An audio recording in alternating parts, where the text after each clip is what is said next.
drugs. And we have all seen these kind of repurposed drugs. Aspirin, Viagra, it was meant for hypertension.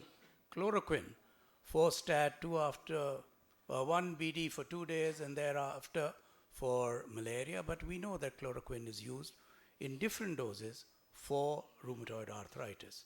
So when you have a repurposed drug for another disease, there is a degree of repurposing and change in the course of the drug dosage.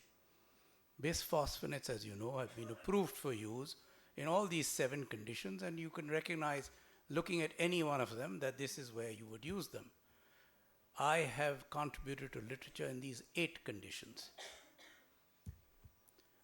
In fact, in JBJS 2021, we talked about my 20-year study on the paradigm shift in osteonecrosis treatment with bisphosphonates. And in 2022, I talked about post-COVID osteonecrosis, where we again used bisphosphonates. In fact, I've been writing about this from 2001 in various very learned journals of the world, 25 years of data, 15 publications. So this is the natural history of AVN. We heard how this happens, but this is what happens untreated, that you get good results for a very short period of time. And the 4th year, results become bad. And major surgical procedures required by the 3rd year and THR within 3 years, untreated. When you have a cerebral stroke or a myocardial infarction, it's an acute event. Treatment principle is revascularization, whereas when you get avascular necrosis of the bone, diagnosis is late, many months down the line, and revascularization procedures are not effective. So these are all the various drugs that you may have read of, and they're there in literature, HBO, lovastatin, statin, etc. But you know that I know that there is no benefit with this.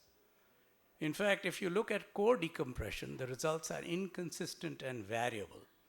In fact, if you look at it, from 1990 to 1985 on published data, only the surgeons who describe this have these kind of results. Most others do not have such good results. So there is no added advantage of surgery over the natural history of AVN. This is what my regimen does. Stage 1, 98% success, 2, 92%, and 77 in stage 3. And no case of atypical fractures or osteonecrosis of the jaw have been seen.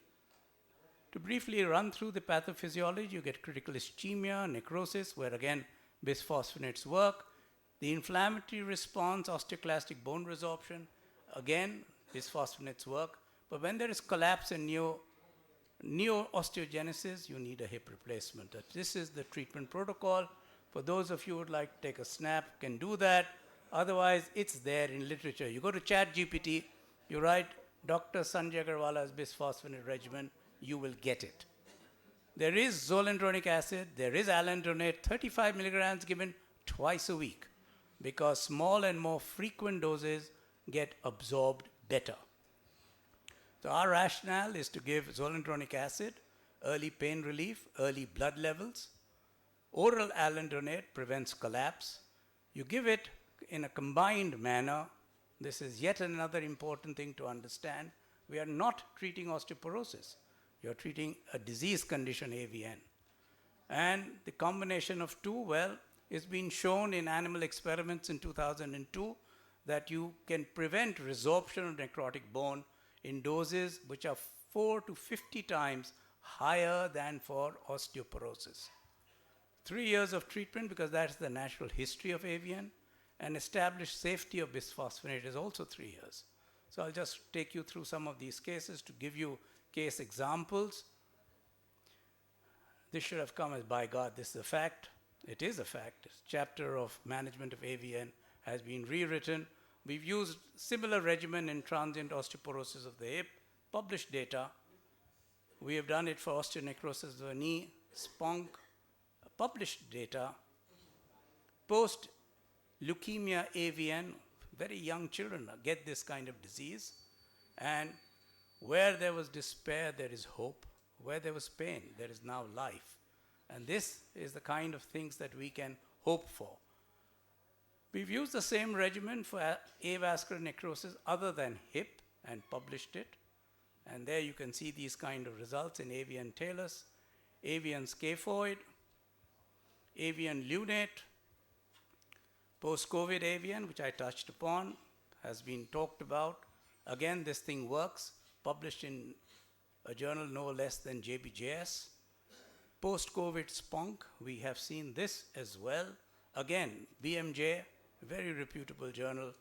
And post-COVID transient osteoporosis of the hip in Journal of Orthopedic Case Reports. So the duration of treatment matters for these different conditions. You need to give my regimen of zoledronic acid with oral. This is the treatment protocol that I showed you earlier. And this is the paradigm shift in osteonecrosis treatment with bisphosphonates. When a person who had this at the age of 15 is able to function at the age of 21, I think this is the way to go with AVN management in early stages. Thank you. Thank you. Thank you for wrapping it up on time.